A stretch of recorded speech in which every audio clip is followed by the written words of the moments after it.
Hey, what's up, guys? It's me again, Collector John. I have some time to kill here, and I have a few things that I want to go out and look for at a couple of the spots that I hit up usually when I'm looking for video game stuff. So we're going to do that. We're going to go to a store called The Turning Page, which I don't think I've taken you guys there before, but it's kind of like a comic book shop.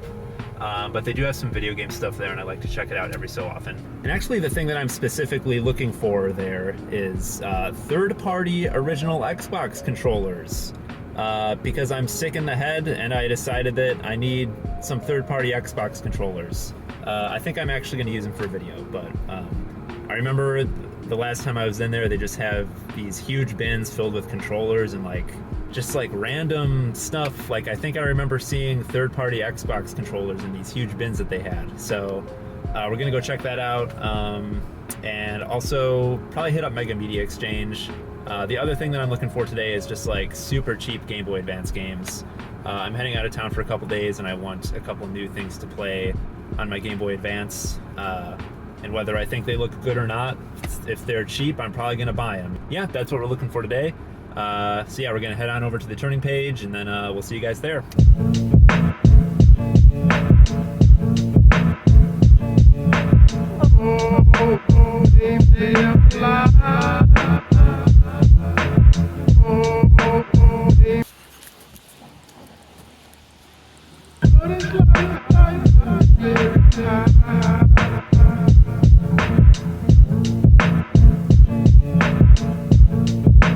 Do you think you have any third-party original Xbox controllers in these bins? No? Okay. Cool. Not a whole lot of original Xbox stuff ever. Gotcha. Just wondering. So yeah, that guy was actually super wrong. I did find plenty of original Xbox controllers in these bins, but I forgive him because I wouldn't be able to keep track of what was in here either. But yeah, right off the bat, I start rifling through these things, and I see this third-party original Xbox controller. They had it for $8. It's pretty much exactly what I was looking for, so I picked that one up. And then I found this wireless one by Logitech. I think these are actually pretty nice, but it did not have the receiver that goes into the console, so it was pretty much useless, and I did not get it. And another wireless one here. I think we're going to start to see a theme here pretty quick. They had a lot of wireless controllers that did not have the receivers, which is a total bummer, because I definitely would have grabbed them otherwise. I thought they were cool. Yeah, and then I spotted this one, which I thought was an original Xbox controller, but it's definitely for the Xbox 360, and it's also disgusting. I don't know, even if it was what I was looking for, I don't know if I would have grabbed it, because it looked super nasty. Speaking of nasty, here's an old USB cable that's still packaged up in this GameStop bag. Yeah, this is what I'm talking about. They just have a bunch of random crap in these bins. I kind of love it. And here's two first-party original Xbox controllers. I'd love to see these out in the wild, but I already have plenty of them, so I left those behind. Then we got this thing. What is this? It's like a PS2 controller with water. It's got some kind of blue water inside it. That seems like a bad idea, but I thought it was cool. I'm not going to pay $20 for it, though. That's ridiculous. Yeah, so I'm just rifling through these nasty bins, looking for more third-party original Xbox controllers. Not really having much luck, though. I did find another one, but it was the exact same type as the other green one that I found, so I didn't really think I needed a different color variation for what I'm looking for here. So, yeah, here's a N64 controller. I don't know. Yeah, these bins are crazy, man. There's so much stuff in here. And, like I said, they're not necessarily a video game store. They're mostly comic books, and they don't have a ton of space to put this stuff. So, I'm not judging them for putting these things in the bins. It's whatever. They got to do what they got to do. I thought this was an Xbox controller, but it was some kind of weird plug-and-play arcade thing. I'm seeing now that it's a Game Station 300, and I kind of wish I would have bought it because I think it has Burger Time on it. I'd love to plug this thing in and play some Burger Time. That'd be great. So yeah, here's one last angle of these bins for you. As you can see, the possibilities are just endless. There's so many things you could find in here if you just wanted to dig through them. And then, yeah, I saw another wireless Xbox controller before I was done looking. But again, there's no receiver for it, so it's pretty much useless, unfortunately. This one was cool, though. I like the green color. All right, so what do we got here for Game Boy Advance games? We got Lord of the Rings, The Third Age. That'd be a cool one to have. I don't think it's worth $17. That feels a little overpriced to me. So I left that one behind, but I do like Lord of the Rings games, even if they're not very good. I think that one's good, though. Turok Evolution, that's kind of a weird one to see. I'm not really sure what the Game Boy Advance version of that is like, because it's a first-person shooter on console. And yeah, definitely kind of slim pickings here for the GBA stuff, but I was looking around for this $5 section, and I saw this game Eggmania, which just, it intrigued me. The name, Eggmania, looked interesting. So I ended up picking that one up, and we'll see more of that later for sure. And then also, I was intrigued by Snood, which I've heard of Snood before. I think it's like an old Mac OS game, so we ended up grabbing that one too. And if we're in a video game store, we gotta check out the Xbox games, specifically OG Xbox and 360. That's my bread and butter. But I've combed through this section many, many times, and it doesn't look like they've gotten a lot of new stuff in. So we won't be picking up anything from here today, but maybe in another video, we will. And that's it for the turning page today. We will be back here soon in another video that I've recorded, but for now, we're gonna head on back to the Corolla and see what we got. All right, well, that was slightly disappointing. I was really hoping to find more third-party Xbox controllers. Like you saw, they had a bunch of wireless ones, but none of them had the wireless transmitters that actually go into the console, so they were pretty much useless. But I did find this one. We got an Intech. It's the Intech brand third-party original Xbox controller, and it's very ugly, which is great. And I got it for $8. Is that a good price? I have no f***ing idea. Who knows what these are worth? They're probably like no sold listings on eBay. It's like, how do you even price something like this? But $8 isn't gonna hurt anyone, so we just went for it. Yeah, I need more third-party Xbox controllers for a video. If you have these, please hit me up. I will buy them from you. And then I got a couple Game Boy Advance games. We got Eggmania. All right, I don't know what this is. It's something to do with eggs. I don't know. And then we also got Snood, which is based on I think it's like an old Mac OS game. I have no idea. I haven't played either of these. I don't really know anything about them, but they were $5 each, and they looked interesting, and I like collecting these cheap little weird Game Boy Advance games, and I'm going to play them on my trip, so should be fun. So yeah, let's hit up Mega Media Exchange really quick. Don't have a lot of time, but we'll be in and out. We'll take a look at the Game Boy Advance games, see what they got, and yeah, should be fun. Let's go. Yeah, if you haven't realized this by now, here on Collector John, I'm not really about spending a lot of money on stuff. I mean, there are certain situations where, I find something that's a good price, and I'll, spend a lot of money on it because it's a good price. But a lot of the time when I'm out hunting, I don't have a huge amount of money that I'm playing with. I'm just like, I'm going to go and spend like 20 or 30 bucks and just see what I can find. A lot of the things that I'm specifically interested in are not expensive. Like, you've seen my videos. I look for like cheap original Xbox games, or like today I'm looking for cheap Game Boy Advance games. And those things make me totally happy. I don't need an authentic copy of Earthbound for my Super Nintendo because that's really cool, but that's not something that I grew up playing. I don't really care. I'd love to have a copy of it someday, but I don't feel like I need that. That's not something that I am interested in collecting. So yeah, I have, my own very specific set of interests, and oftentimes those just end up being not super expensive. I mean, it adds up. It's certainly not for everyone, but I'm just trying to be authentic with you guys and actually search for the stupid things that I'm interested in, and not necessarily the things that like might do well with the algorithm. So that's what we're all about here on Collector John. And we are just now pulling into Mega Media Exchange. This Mega Media Exchange, I featured it in a couple videos already, and I have been known to find like $2 Game Boy Advance games here. Like, they'll just have a random Game Boy Advance game for $2 and I'll buy it. I don't care what it is. So let's see what we got today.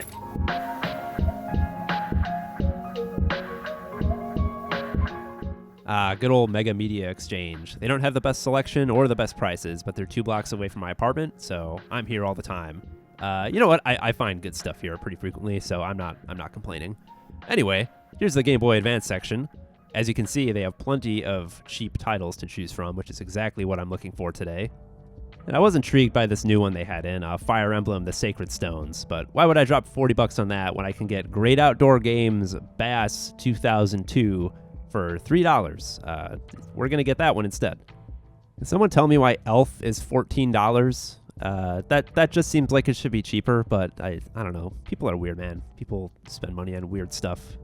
Not me, though. I spend my money on Namco Museum, which they had here for $5. I think that's a decent price, so we're going to pick that up, too.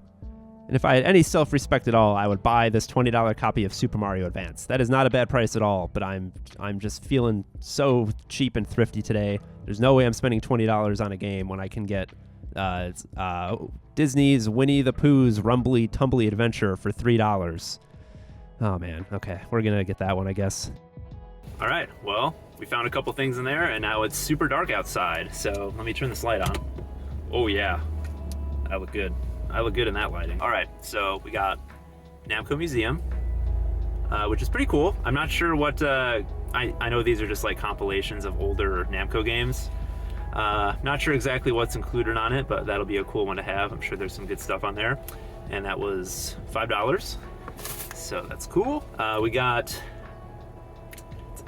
Great Outdoor Games Bass 2002. This must be a fishing game, and that sounds fun and funny to me to play a fishing game on my Game Boy Advance. So we're gonna do that, and that was $3. So yeah, getting the cheap ones today. And then we also got we got Winnie the Pooh's Rumbly Tumbly Adventure for the Game Boy Advance. This was a $3 game. I don't know if it's any good, probably not, but I like Winnie the Pooh, and I think this would be fun to check out. Yeah, so I spent like $10 in there. I think this whole trip I spent $30 probably, so, you know, not very much money. And yeah, it's it sounds like it's about time to check out these stupid Game Boy Advance games that I bought and evaluate them with a very serious criteria of metrics.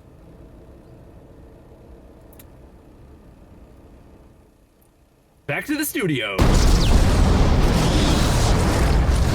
All right, folks, we're back here in the Collector John studio. It's a few days after I recorded that last part of the video where I went out and bought the games. And it turns out I didn't actually have time to play that many of them on my trip, but I did play the Great Outdoor Games Bass game, and I also played some Eggmania.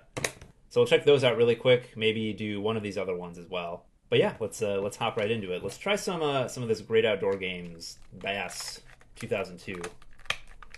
Because I think we can kind of look at it, get a pretty good grasp of what it's doing in like 30 seconds. So this will be really quick.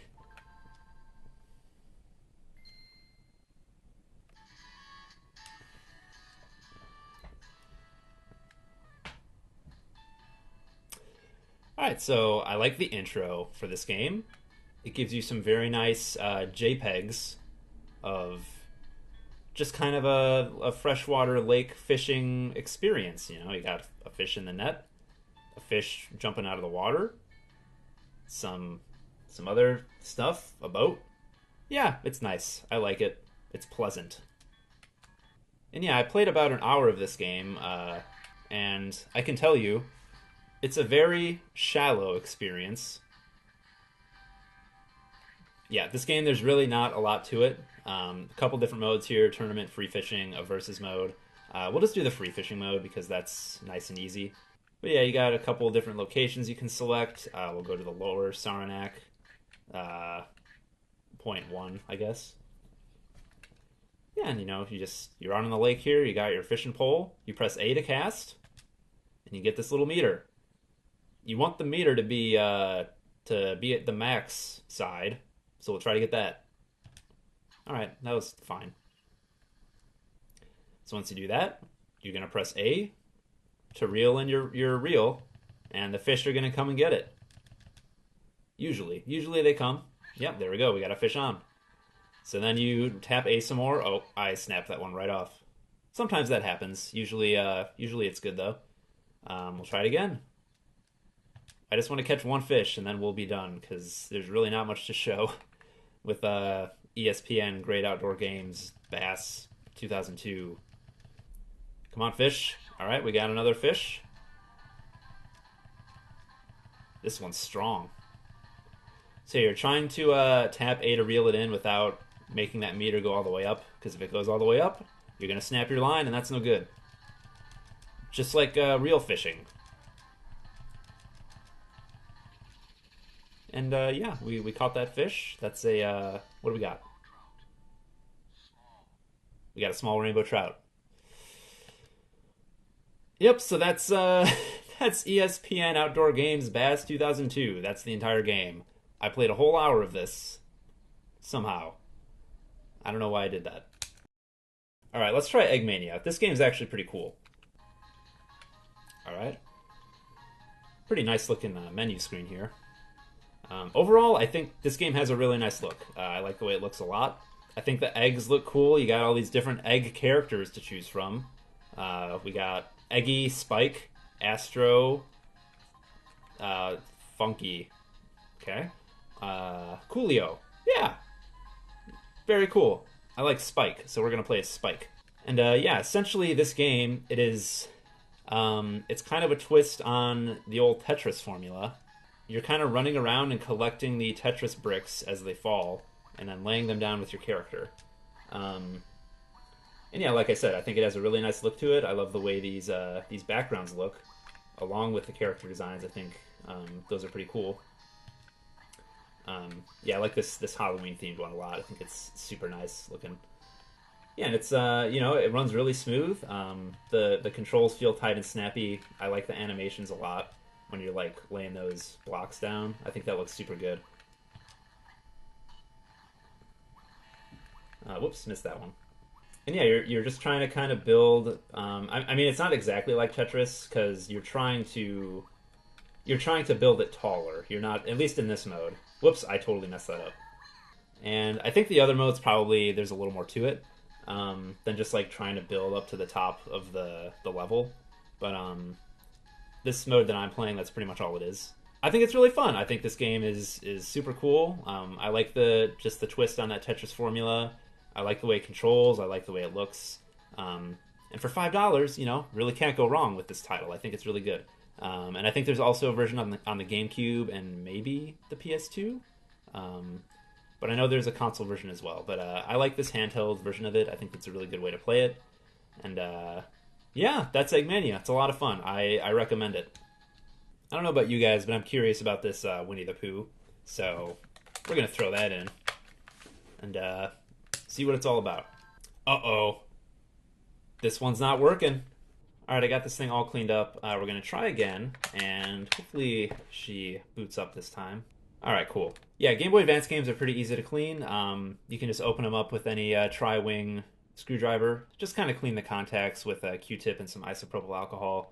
That usually works pretty well, and that's what I did to get this one going. So, oh my god! All right. So, this looks cute. Just some cute 16-bit Winnie the Pooh music. It's nice. Makes me feel good. Oh, Winnie. Oh no. What happened to you? You're not looking too good, man. I don't know about this. Yeah, he's whew. Did he just get out of prison? I don't know. He's just not looking himself. I guess we'll start a new game. I'm kind of scared now. Oh, that looks nice though. That's some nice looking pixel art. I think that looks cool. Okay, see this part here. I'm getting bad vibes off of this and the way the character looks during gameplay. I don't like it. It's making me feel weird. That also looks weird. What's going on with Christopher Robin? Oh no. Okay, this is really just. I can't look at these portraits anymore. These character portraits are freaking me out, man. Okay, I guess we're gonna walk around and see what happens. I don't know. I'm the way the characters look is really throwing me off. It's kind of giving me bad vibes just all around. I don't know if I want to play much more of this. Is that Gopher?